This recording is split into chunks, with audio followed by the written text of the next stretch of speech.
कभी सोचा है कि $2 ट्रिलियन का एम्पायर कहाँ से शुरू हुआ होगा? एक गैराज से? नहीं, उससे भी पहले। एक पुरानी गाड़ी में देश भर की एक रोड ट्रिप पर लिखे गए एक बिजनेस प्लान से। हाँ, ये कहानी है अमेज़न की। 1994 में एक छोटी सी किताबों की दुकान से शुरू होकर आज ये दुनिया की सबसे पावरफुल कंपनियों में से एक बन चुकी है। तो चलिए देखते हैं कि ये सब हुआ कैसे। अमेज़न कितना बड़ा है ये सोचना भी मुश्किल है, पर इस नंबर को देखिए। हर मिनट ये कंपनी $12 लाख से ज्यादा कमाती है, हर एक मिनट। और ये सक्सेस किसी एक वायरल प्रोडक्ट या महंगी एडवर्टाइजिंग से नहीं आई। नहीं, ये एक ऐसी जबरदस्त स्ट्रैटेजी से बनी है जिसने पूरी की पूरी इंडस्ट्रीज को हमेशा के लिए बदल कर रख दिया। जब जेफ बेजोस ने वॉल स्ट्रीट की अपनी लाखों की सैलरी वाली जॉब छोड़कर इंटरनेट पर किताबें बेचने का फैसला किया ना, तो उनके बॉस ने यही कहा था। उस वक्त ये आइडिया इतना अजीब लगता था कि लोग इसे मजाक समझ रहे थे, लेकिन बेजोस को कुछ ऐसा दिख रहा था जो और कोई नहीं देख पा रहा था। तो आखिर वो देख क्या रहे थे? वो सब कुछ बस एक नंबर में छिपा था। एक ऐसा नंबर जिसने इस पूरी कहानी को जन्म दिया। ये था वो मैजिक नंबर, 2300%। 1994 में बेजोस ने एक रिपोर्ट में पढ़ा कि इंटरनेट का इस्तेमाल हर साल इसी रफ्तार से बढ़ रहा था। उन्होंने फौरन समझ लिया कि ये कोई छोटा मोटा ट्रेंड नहीं है, ये तो एक तरह की ग्रेविटेशनल फोर्स है, एक ऐसी ताकत जो आने वाले समय में हर चीज को अपनी तरफ खींच लेगी। तो बेजोस ने क्या किया? उन्होंने 20 अलग अलग प्रोडक्ट्स की एक लिस्ट बनाई जिन्हें ऑनलाइन बेचा जा सकता था, और उसमें से चुना किताबों को। पर क्यों? क्योंकि किताबें ई कॉमर्स के लिए परफेक्ट थीं। दुनिया में लाखों तरह की किताबें थीं जिन्हें कोई एक दुकान तो रख ही नहीं सकती थी। उन्हें स्टोर करना आसान था, शिप करना आसान था। ये ऑनलाइन रिटेल की दुनिया में घुसने का सबसे स्मार्ट दरवाजा था। और बस इसी एक आइडिया के साथ शुरू हुआ अमेज़न का शुरुआती, तूफानी और कहें तो थोड़ा क्योटिक दौर। कंपनी का बस एक ही मंत्र था, गेट बिग फास्ट। मतलब प्रॉफिट की चिंता छोड़ो और हर एक पैसा वापस बिजनेस को बड़ा करने में लगा दो। और इस कल्चर का सबसे बड़ा सिंबल क्या था? दरवाजों से बने हुए डेस्क। जी हाँ, डोर्स को डेस्क की तरह इस्तेमाल किया जाता था, ये याद दिलाने के लिए कि पैसा बचाना है और सारा फोकस सिर्फ ग्रोथ पर रखना है। परफेक्शन नहीं, स्पीड जरूरी थी। शुरुआती ग्रोथ इतनी तेज थी कि जब कंपनी ने हर ऑर्डर पर घंटी बजाना शुरू किया तो कुछ ही हफ्तों में वो घंटी बजना बंद ही नहीं हो रही थी।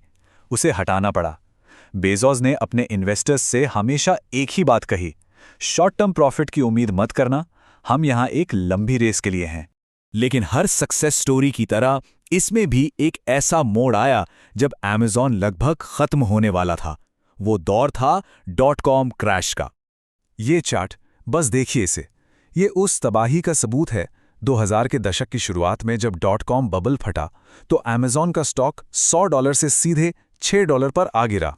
सोचिए, एनालिस्ट ने तो इसे अमेज़न बॉम्ब कहना शुरू कर दिया था। तो सवाल ये उठता है कि जब मार्केट आपको इस तरह से रिजेक्ट कर दे तो कोई कंपनी वापस खड़ी कैसे होती है?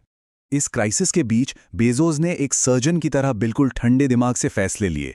उन्होंने बेरहमी से खर्चे कम किए, हजारों एम्प्लॉइज को निकाल दिया और कंपनी को एक पतली दुबली एफिशिएंट मशीन में बदल दिया। जहां Pets.com जैसी कंपनियां डूब गईं, वहीं अमेज़न इस आग से निकलकर और भी मजबूत बन गया।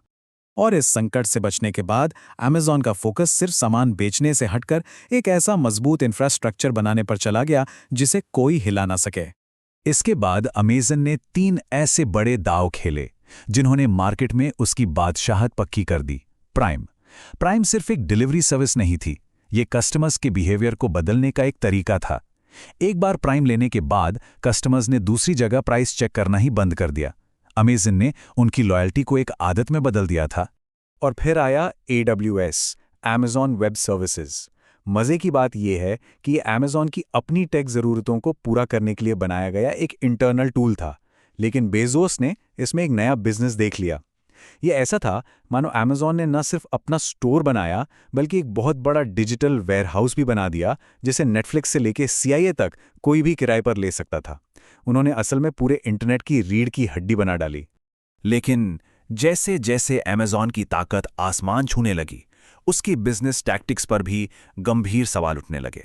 थर्ड पार्टी सेलर्स ने अमेज़न पर आरोप लगाया कि वो उनके सेल्स डेटा का इस्तेमाल करके ये पता लगाता है कि कौन सा प्रोडक्ट हिट हो रहा है, और फिर अमेज़न बेसिस ब्रांड के नाम पर उसका एक सस्ता क्लोन बनाकर उन्हें ही मार्केट से बाहर कर देता है।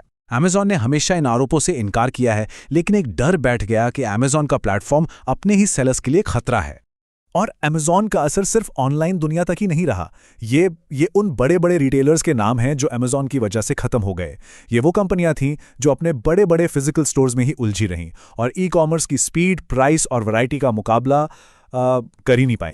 बेजोस के ये शब्द उनके बिजनेस करने के तरीके को साफ साफ बयां करते हैं। Your margin is my opportunity. ये सिर्फ एक चालाक लाइन नहीं थी, ये पूरी इंडस्ट्री के लिए एक धमकी थी कि अमेज़न कंपटीशन के लिए किसी भी हद तक जा सकता है। अब कहानी के आखिरी हिस्से पर आते हैं। यहां हम बेजोस के पर्सनल ट्रांसफॉर्मेशन और उनके अगले बहुत बड़े लक्ष्य की बात करेंगे। सीईओ के तौर पर अपने आखिरी सालों में बेजोस सिर्फ एक टेक फाउंडर नहीं बल्कि एक ग्लोबल पावर बन चुके थे। उन पर जबरदस्त पॉलिटिकल प्रेशर था और आखिरकार 2021 में उन्होंने चुपचाप अमेज़ॉन के सीईओ का पद छोड़ दिया। तो अब वो क्या कर रहे हैं? वो अपने बचपन के उस सपने को पूरा कर रहे हैं जिसके बारे में उन्होंने सालों पहले अपने हाई स्कूल ग्रेजुएशन स्पीच में कहा था। उनकी रॉकेट कंपनी ब्लू ओरिजिन अब उनका पूरा फोकस है।